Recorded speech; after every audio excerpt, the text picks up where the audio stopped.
Ini adalah penjara terkacau. Lebih dari 200 napi tidur di satu tempat. Bahkan sulit berbalik. Di suhu 40 derajat. Ruangannya sangat bau. Rebutan ambil air. Billy tak tahu peraturannya. Dia berkelahi. Esok harinya, dia dikurung di ruangan kecil. Tidak ada makanan. Dia bertahan selama 3 hari 3 malam. Ini bukanlah akhir. Esok harinya, petugas memindahkannya. Di dalam sel ini, napi paling seram. Bos memerintah. Pendatang baru hanya boleh di pojok. Billy dipanggil bos. Bertanya dengan bahasa Inggris terbata-bata. Namamu? Billy. Margamu? Moore. Napi baru menjalani ujian khusus. Ujiannya tidak sulit. Hanya melakukan 2000 push-up sekaligus. Dia dikelilingi para napi. Dikendarai seperti seekor kuda. Untungnya ujian berakhir. Tapi pria yang ujian bersamanya tidak lulus. Karena tidak tahan dengan bully di sel. Esok harinya dia menggantung diri. Karena para napi sudah terbiasa. Tidak ada kehidupan yang baik dan enak di sini. Para napi mengambil jasadnya dengan dingin. Film ini berasal dari penjara di Thailand yang terkenal kejam. Perkelahian dan intimidasi adalah hal biasa. Bahkan jika mati, tak ada yang peduli. Dia namanya Billy. Pernah menjadi seorang petinju. Karena teman, dia jadi kecanduan. Di penjara di Thailand, di lingkungan neraka ini, dia sulit dengan kendala bahasa. Dia harus cari cara untuk bertahan hidup. Tapi dokter dan perawat berkata obat penghilang rasa sakit gratis. Tapi Billy harus bayar. Billy tahu jika dia terus berada di sini, mereka akan terus buat masalah. Jadi dia melawan, menyerang 3 perawat. Bahkan menggigit lehernya. Tiba-tiba menjadi gila. Benar saja, aku ditangkap petugas. Dengan cepat dikalahkan. Dipukuli habis sampai pingsan. Dikurung di ruangan gelap. Sendirian. Setelah 15 hari, dia akhirnya terbangun. Karena melanggar, kakinya diikat rantai. Para napi pengganggu berhenti mengganggunya. Terpesona dengannya. Tidak mengganggunya lagi. Kedamaian hanyalah hayalan. Malam itu, saat Billy tidur, 3 orang tahanan sedang melepas bilah kipas. Seberapa mengerikan penjara di Thailand? Tidak ada tempat tidur terpisah. Semua orang berkerumunan. Sering ada orang mati di sel. Para petugas tidak peduli. Jika ingin bertahan hidup di sini, hanya bisa membuktikan diri. Dia tidak memusingkan. Akan menghadapi masa-masa yang kejam. Malam itu, 3 orang napi melepas bilah kipas. Ini bukan untuk kabur, tapi untuk senjata. Benar saja, tak lama. Petugas memeriksa. Melihat bilah kipas hilang. Semua napi dibawa ke lapangan. Ternyata 3 sipir yang berpatroli telah dibunuh. Senjata pembunuhan pakai bilah kipas. Semua orang diminta buka mulut.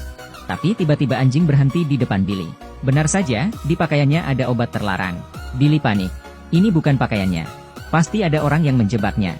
Demi membuktikannya, dia memakai seragam penjara. Tapi seragamnya robek. Ketua sipir tahu jika ada yang menjebak Billy. Jadi menangkap pelaku. Billy menghela nafas. Sipir menyelamatkannya. Billy tak menyangka. Sipir lainnya tidak sejujur ketua sipir. Mereka memanfaatkan kecanduan Billy. Memberikannya obat ketergantungan. Tunggu saat obatnya berfungsi. Billy kesakitan. Sipir mulai beri peraturan. Menunjuk 2 napi untuk berseteru dengannya. Menyuruh Billy melawan mereka. Billy berteriak. Menyesal karena dirinya dimanfaatkan. Dijadikan alat untuk membunuh orang. Tapi tubuhnya tak bisa menolak.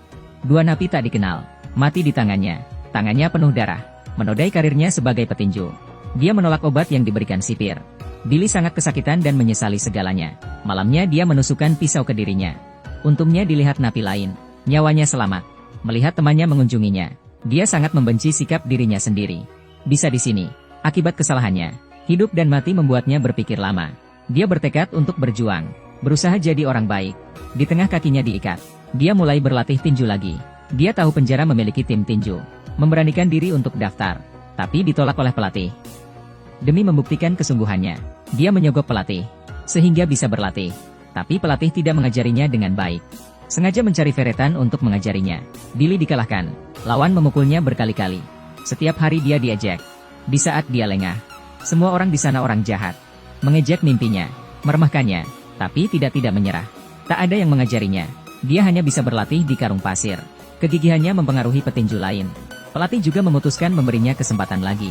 Pukulan, kekuatan, perlawanan. Pelatih mengajarkannya. Rekan timnya juga berlatih. Tak butuh lama, permainan resmi dimulai. Lawannya bukan orang asing, melainkan pria yang mempermalukannya. Ada tim tinju di dalam penjara. Dia satu-satunya kulit putih. Billy dikalahkan oleh lawan di permainan pertama. Tulang telinganya retak, darah mengalir. Tapi lawan tidak terluka. Babak keempat dimulai.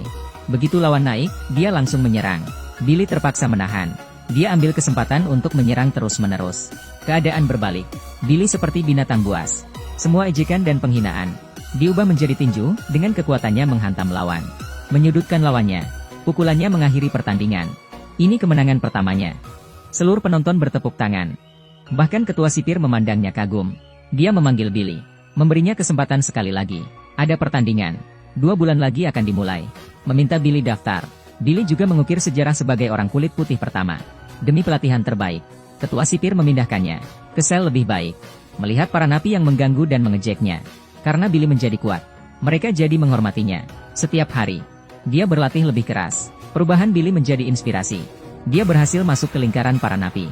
Mereka menato logo tim di tubuhnya. Memijatnya, bermain. Seperti keluarga, pelatih mendemonstrasikan. Rekan tim mengajarinya, mengintegrasikan Muay Thai ke dalam tinju. Pertandingan semakin dekat.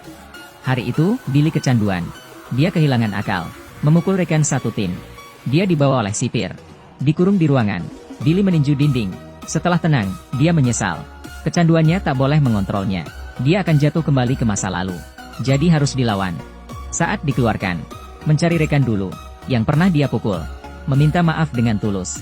Rekannya juga senang. Billy kembali berlatih. Tapi kewalahan dengan tubuhnya. Dia muntah darah. Aku ingin bergabung dengan tim. Aku harus bergabung. Dengar, organ tubuhmu telah banyak yang rusak karena obat terlarang dan alkohol. Terutama pinggang kiri, jika kamu paksa.